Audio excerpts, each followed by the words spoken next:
의사분들의 반응은 처음에는 반신반의하세요. 그리고 나서 이제 시술을 하게 되면은 180도 분위기가 바뀌어집니다. 환자분도 이번에는 너무 안 아팠다, 너무 편안하게 시술을 받았다, 이런 피드백을 주시니까 거기에 대해서 상당히 만족을 하시게 되고, 의료진들도 항상 고민을 하거든요. 내가 손으로 투여했을 때 과연 약물이 정량으로 투여되느냐, 거기에 따르는 중요성은 인지를 하고 있었는데 솔루션이 없었던 거죠. 안녕하세요.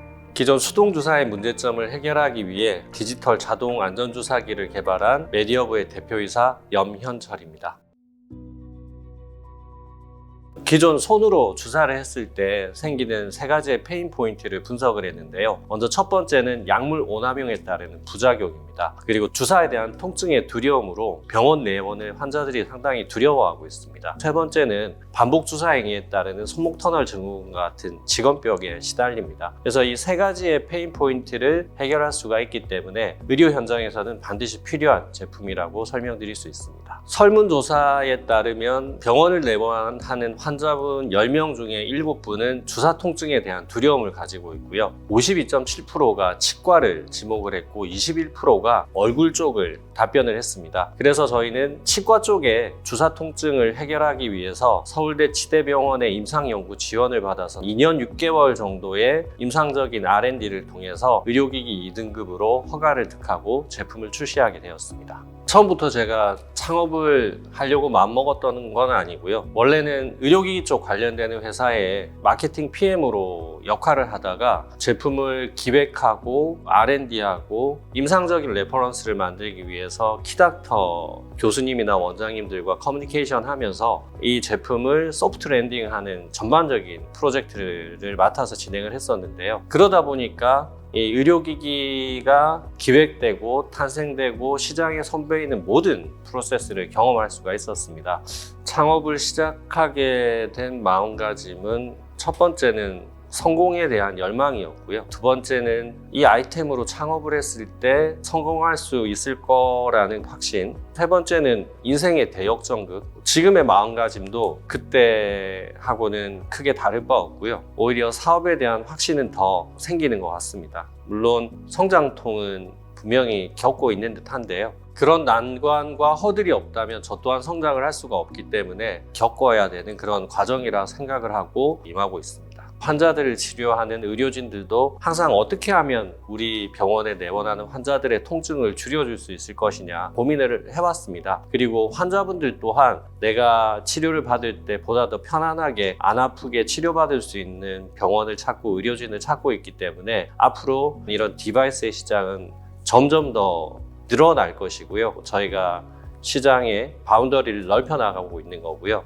의사분들의 반응은 처음에는 반신반의하세요. 그리고 나서 이제 시술을 하게 되면은 180도 분위기가 바뀌어집니다. 환자분도 이번에는 너무 안 아팠다, 이번에는 너무 편안하게 시술을 받았다, 이런 피드백을 주시니까 거기에 대해서 상당히 만족을 하시게 되고, 의료진들도 항상 고민을 하거든요. 내가 손으로 투여했을 때 과연 약물이 정량으로 투여되느냐, 거기에 따르는 중요성은 인지를 하고 있었는데 솔루션이 없었던 거죠. 에스테틱 쪽에서는 보톡스 시술을 하는데 적용이 되고 있습니다.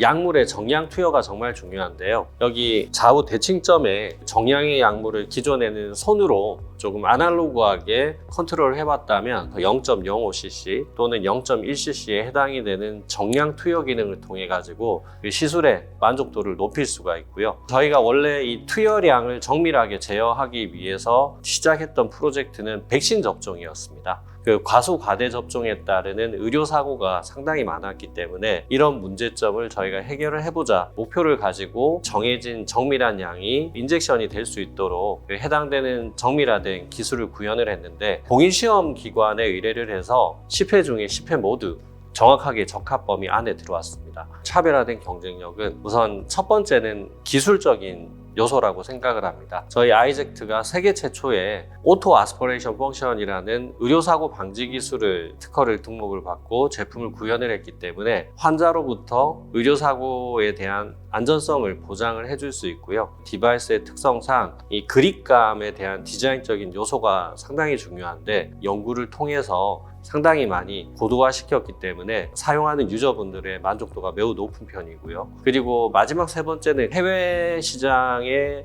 판매되고 있는 제품에 대비해서 경쟁력 있는 가격대로 형성이 되어 있기 때문에 앞으로는 치과 쪽을 시작을 해서 메디컬, 에스테틱, 동물 쪽 시장까지 확장을 해 나가면서 매출의 캐파를 더 키워 나갈 계획입니다. 제가 그 엔지니어 출신이 아니다 보니까 제품을 기술로서 구현하는데 정말 많은 어려움을 겪었습니다. 처음에는 외주 개발을 진행을 했었는데 사기도 한 2번 정도 당하고 상당히 많은 고충이 있었죠. 그래서 핵심적인 기술 개발을 위한 엔지니어분은 저희가 직접 채용을 하고 아웃소싱을 병행하면서 기술 개발을 해서 상용화까지 성공적으로 이끌어냈고요. 임상적인 도움은 서울대 치대병원을 통해서 많이 지원을 받았습니다. 해외 전시회를 나가게 되면 바이어들은 제조사를 선호하는 경향이 아주 컸습니다. 직접 제조를 했던 그런 노력이 훨씬 더 신뢰도를 높게 해주고 기술력에 대해서 혁신적인 평가를 주셨을 때 가장 큰 보람이 있었던 것 같습니다. 힘들 때는 제가 투잡까지 하면서 어떻게든 이 제품을 만들어내고 상용화하겠다는 그런 강한 의지가 있었기 때문에 제품을 상용화하는 데까지 이끌어냈던 부분이 있었던 것 같습니다.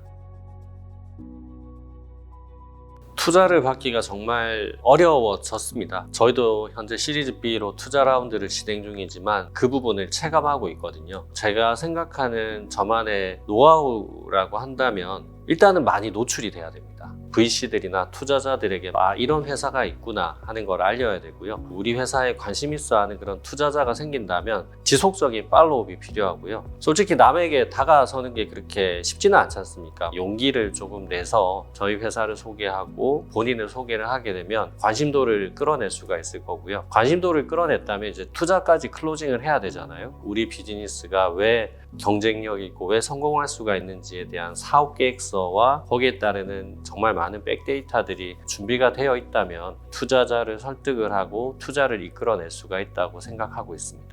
공개적인 장소에서 저희 회사를 소개할 수 있는 기회가 있었는데요. 거기에 참석하신 투자사분들 중에 저희 회사에 관심이 있다는 투자사를 한 분 확인을 해서 그분이 이제 참석할 만한 행사에는 참석을 해가지고 저희 회사나 아니면 저를 노출할 수 있는 기회를 만들었고요. 그리고 나서는 이제 구체적으로 팁스 과제에 들어갈 텐데요. 팁스 운용사를 컨택을 해야 되는데 그분들을 만나기가 쉽지는 않습니다. 그래서 그분들과 한번 커넥이 됐다면 그 컨택 포인트를 가지고 지속적으로 회사에 대해서 소개를 하고 알리면서 다시 또 후속 미팅에 대한 약속을 잡아야 되고요. 비즈니스에 대한 확신을 심어줬을 때 팁스 과제를 한번 진행을 해보자는 그런 제안까지 이어졌기 때문에 적극성과 용기라고 생각을 합니다. 지금 현재 저희가 미국, 일본, 태국, 대만, 인도네시아, UAE 이렇게 6개국에 저희가 1,000만 불의 수출 계약을 체결을 했습니다. 국내 의료기기 시장은 1.3%에 불과합니다. 그래서 국내 내수 시장에서 의료기기를 제조 생산하는 업체가 성장할 수 있는 스케일업의 단계는 아주 미약하기 때문에 글로벌 시장을 타겟해서 글로벌 스탠다드에 맞는 제품을 개발하고 저희 제품을 어떻게 포지셔닝하고 어떻게 핵심적인 기술을 만들어서 구현을 할 것이냐가 가장 중요했던 요소라고 생각을 합니다. 생일 때 편지를 받게 됐는데요. 저희 직원분이 최근에 상 받기 가장 쉬운 대표님이라고 이렇게 수식어를 붙여주셨습니다. 최근에 이제 경진대회라든지 IR 데모데이 때 수상 소식이 있었는데요. 2017년에 창업을 하고 나서 지금까지 사업을 이어나오면서 정말 많은 연구와 노력들이 함께 이렇게 만들어져 왔기 때문에 좋은 성과를 만들어냈던 것 같습니다. 지난 12월 달에 저희가 한의학 신기술 경진대회에 참가를 하게 됐는데요. 이제 약침을 맞다 보면 환자들의 주사 통증 그리고 약침을 시술하는 의료진의 직업병이 수반이 됩니다. 그래서 그 두 가지 페인 포인트를 해결하기 위해서 저희가 한방 약침용 디지털 자동 주사기에 대한 프로젝트로 비딩에 참가를 했고 그게 또 좋은 평가를 받게 돼서 우수상을 받게 됐습니다.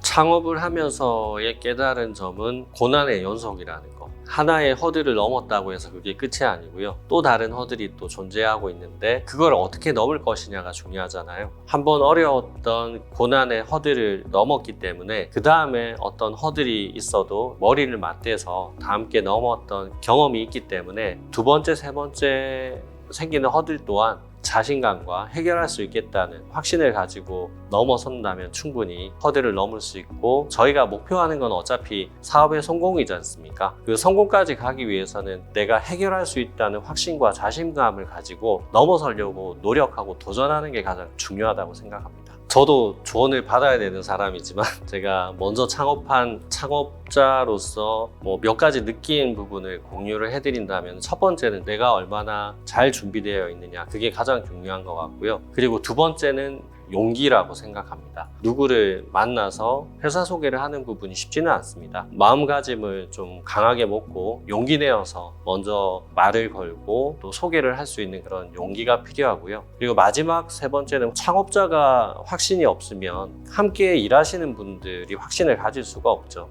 확신만 있다면 성공은 따라올 거라고 저는 믿고 있습니다.